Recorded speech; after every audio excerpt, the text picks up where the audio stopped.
Dr. Sridhar, well, thank you very much for joining us here today. You're a visionary engineer, professor, and entrepreneur. In 2001, you co-founded ION America, which later became Bloom Energy, a company with a mission to make clean, reliable energy affordable to all. But I want to go back to around 1999, 2000, because as I understand it, Dr. Sridhar, that's when you're already thinking about a disruptive vision. Can you take us back to that time and share what you were thinking? Good morning, everyone, and Dr. Wang, very nice to be here with you. Look, while we talk about people like me building products, you all build people. That's your profession. I was in that profession, noble, and now you're serving the government, you and many of your colleagues. So first and foremost, a big thank you, because without that, the energy transition will not happen. Thank you all. So, geez, now you're dating me. Let me try and figure this out. Look, I was a professor, and I was a senior advisor to the NASA administrator. I was working on Mars missions. And the idea was very simple. Someday, humankind will crawl out of the crib and go to other places and learn to live off the land. And in this case, I was thinking Mars, and not depend on Mother Earth, like every child does.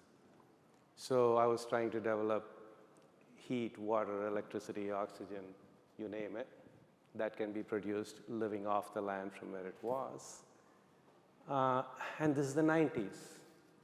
History will point to the 80s and 90s as such a golden age. Why? Roughly 50 million people every single year were coming from abject poverty to lower middle class. And in this audience, I can say this without having to explain it to what I'm going to get to, because most of you understand mathematics. That's not my usual audience.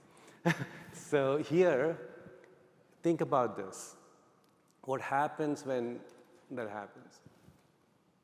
Energy use per person, y-axis. Per capita GDP, x-axis. On a log-log graph, if you take the 160 plus countries and you plot it, it's a straight line on a log-log graph. What that means is an average person's income goes from $200 a year to $500 a year. The energy use just shoots up exponentially for that person. And it just continues to do that. 50 million people were coming from abject poverty to that level for 20 years in a row. It was very clear to me that without clean air, clean water, clean energy in abundance, this great revolution cannot continue for a 10 billion people planet. So I just decided, having done Mars missions and sustainable stuff, you give me clean energy, I'll give you clean air and clean water anywhere. And the current paradigm since Edison to what we have had of centralized power plants and grids was part of a solution, but was not the solution. So therefore, something else was needed. $1 trillion market was ready for disruption. Nobody was thinking that way. Why not me? Well, thank you for sharing that perspective. So what exactly was your vision, right, in terms of what is the technology? So let's just continue on this, and I'll bring it back to the technology. What we said was there are huge revolutions that have happened in two other spaces, computing and communications, during that period. where access and affordability and abundance of those compute powers and communication powers just proliferated like we could have never imagined, right? From Alexander Graham Bell till the cell phone, there were 21 landlines for every 100 people on the planet. Within 20 years of the cell phone becoming popular, there were 101 cell phones for 100 people on the planet. So it just shows you, and what was the equivalent there? It went from centralized large systems, command and control, to distributed systems, mainframe computers to desktops, landline telephones to cell phones. What is the equivalent of that for electricity? So can you make it distributed where you need it? And can you bring all the right attributes? And can you personalize it? Because when you distribute it, you don't have to have one size fits all. You can personalize it. And access, affordability, abundance. You can create those things. So that's what we were in the quest for. So obviously, what do you have to do? You have to come up with a technology that is scale independent. You know, you can't shrink a large combined cycle gas turbine and make it a pocket-sized device and carry it around. Just the thermodynamics and the scaling principles don't apply. So you had to come up with something solid state. So that's what we went out looking for. So for us, and it should, if it has to be affordable, you can't have any noble metals in it. So you start thinking about all the attributes you need for this particular box that is scale independent. Fast forward, that's the Bloom box today. It's a solid oxide fuel cell, but it's an energy platform. It's not just a fuel cell. Well, thank you for that. I think certainly thinking about distributed energy was very forward-thinking at that time. As you already shared, you know, that's not something that people were thinking about. I mean, everyone's thinking about large-scale energy sources. Yes. And now, of course, fast forward, everyone's thinking about it. But what made you think that you could do it at that time when everyone else is thinking something so different? Right? Well, you know, disruptive ideas never come from within the confines of where the conventional technology happens. And that's not just in energy. Just look at any new innovation that's come, it's come from somewhere else. And even when a new innovation comes in an area, if Sony did the Walkman, they missed the boat on the iPod. Right? So it's very hard when a large organization is plowing in one direction to just completely think of a different direction and want to cannibalize. So it's always going to come from the outside. But then the questions are, can you do it? Do you understand why other people didn't succeed? At a minimum, if you don't understand the root cause for why they did not succeed, you shouldn't be trying it. So it's just a logical thought process of what to do. But the vision was very clear to me that it is going to be that distributed access. The vision was very clear to me that without that, we are going to leave a few billion people behind in a digital age where without electricity, they don't have a future. That is not a secure planet. And you know, we as technologists, that's what we can contribute to the world. Absolutely. And as you know, at ARPA-E, we're always thinking about high risk, high reward. Mm-hmm. And so how did you manage risk in all of this? So there are two ways to think about it, okay? Places you take risk and places you don't take risk. Entrepreneurs are seen as people who will just take high risk and go wherever you go. Absolutely wrong.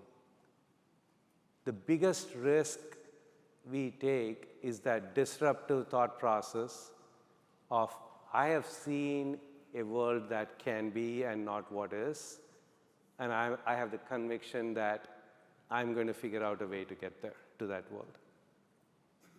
Once you get past that risk and that becomes conviction, on the operational side of everything that you do, you take no risks. For us, that doesn't mean we don't try things.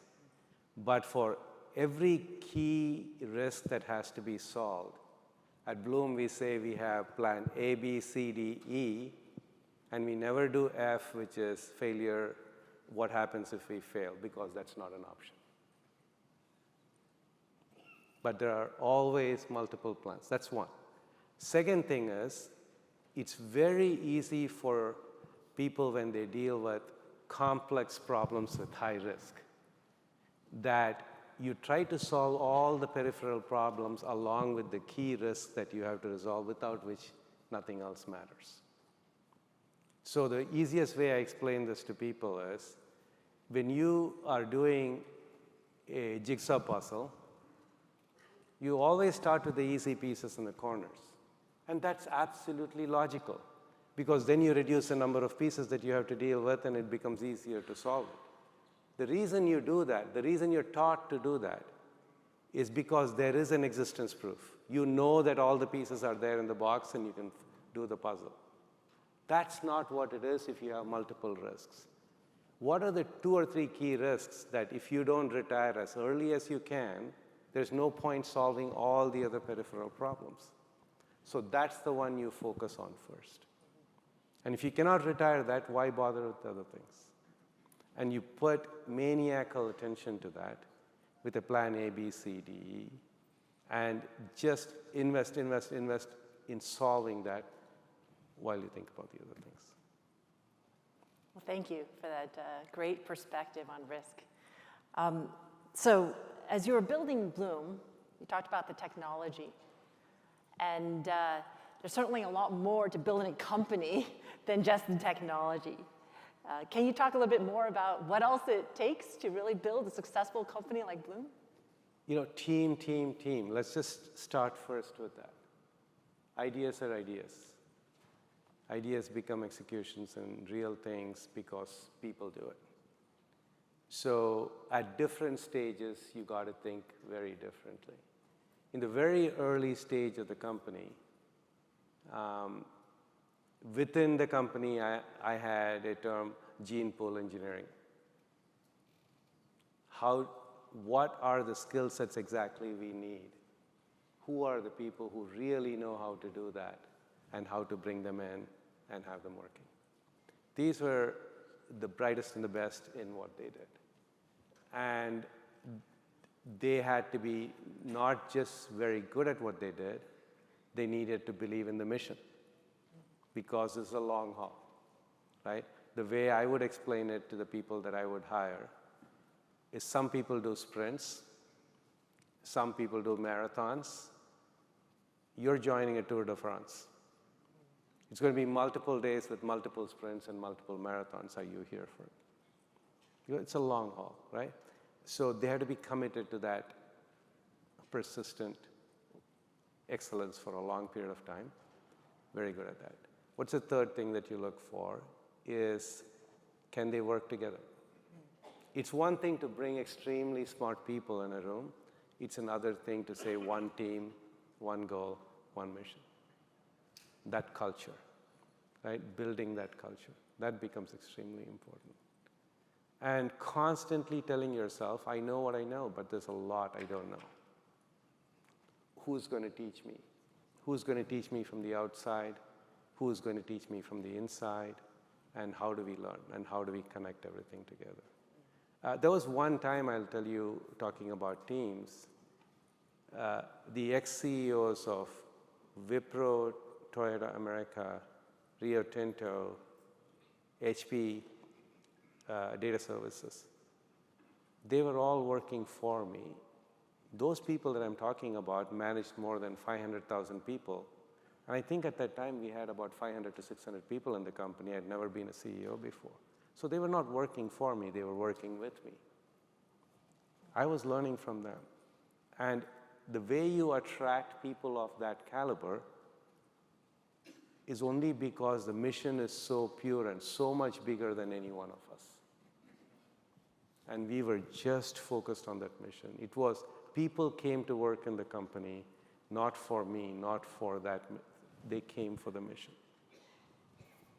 Wow, that's really incredible. Of course, the people really they have such an important role. Absolutely. And now look at what we do. as we build. We make millions and millions of these fuel cells, right? They look something like this. You've taken the tour. So on a midnight shift, somewhere, a high school graduate with a few weeks of experience is operating this line when nobody else is watching and making sure they're doing the right thing. Okay? It is the dedication of that team member that allows our system to proudly do what it does and have the quality it needs to have. How do you build that quality consciousness and pride in your team? So it's building that excellence where you need. It's building that dedicated workforce that really cares and commits to the mission. It's just bringing them all together. Yeah, that's absolutely wonderful to hear that perspective. You said it's been Tour de France, right? Yeah. It's been a long journey. It's been more than 20 years. And can you give us some highlights and some challenges that you've kind of tackled or along the way, and lessons learned from those? So, yeah, sure. Look, that very clear sense of what is it that you want to accomplish informs the decisions you make and makes it very easy to make those decisions. The fact that we wanted our systems to be highly efficient and clean meant that our initial thought was we're going to use hydrogen. Our fuel cells are hydrogen fuel cells. Ultimately, hydrogen is what goes through. But the reality is we don't control that molecule. The world today has natural gas in its pipeline. That becomes a bridge fuel. How do we do the cleanest possible way without burning that fuel to make electricity? In that process, you have to reform the natural gas. If you reform it outside and not in the fuel cell, it becomes a not so efficient a system with a much larger carbon footprint. We were not interested in that. Nobody had proven that the fuel cell also can be the reformer right on that surface.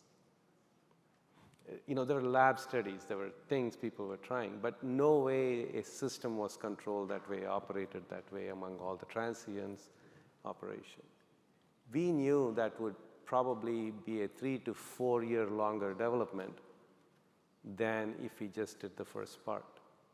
We had no interest in taking that shortcut because that will not lead to an affordable solution.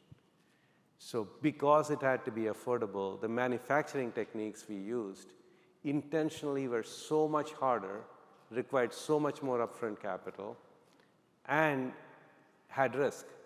But if we didn't solve it and made a system work, the cost is not going to come down. You've proven that you've done something, but it's not marketable. Why bother? Okay? So then so every element in our mission statement, make clean, reliable, affordable power for everybody on the planet. We stayed true to that mission from day one to today in every decision we make. That's the bar, that's the litmus test against which, decisions are tested. I really liked the point that you made. There are no shortcuts. No shortcuts. There's absolutely no shortcuts. And I think even in this time where we're all pushing so hard to accelerate deployment of clean energy solutions, it's hard sometimes, right, to kind of manage all the different demands you have from investors, stakeholders. So do you have kind of perspective and advice to share about that? Sure, absolutely.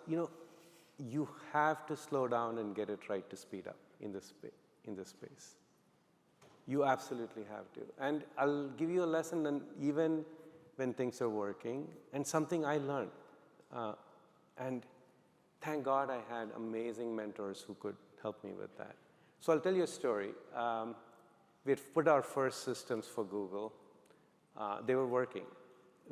It was our engineering team that built it, developed it, put it out there, very happy.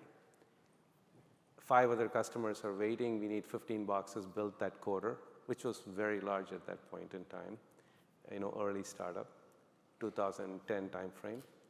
and we had given it to our manufacturing team. I had no clue of manufacturing. I came from academia and NASA. We know how to build one-off. My team did. So we gave it to our manufacturing engineers. They built it. It got shipped. Within a week, 2 weeks, they're all failing in the field.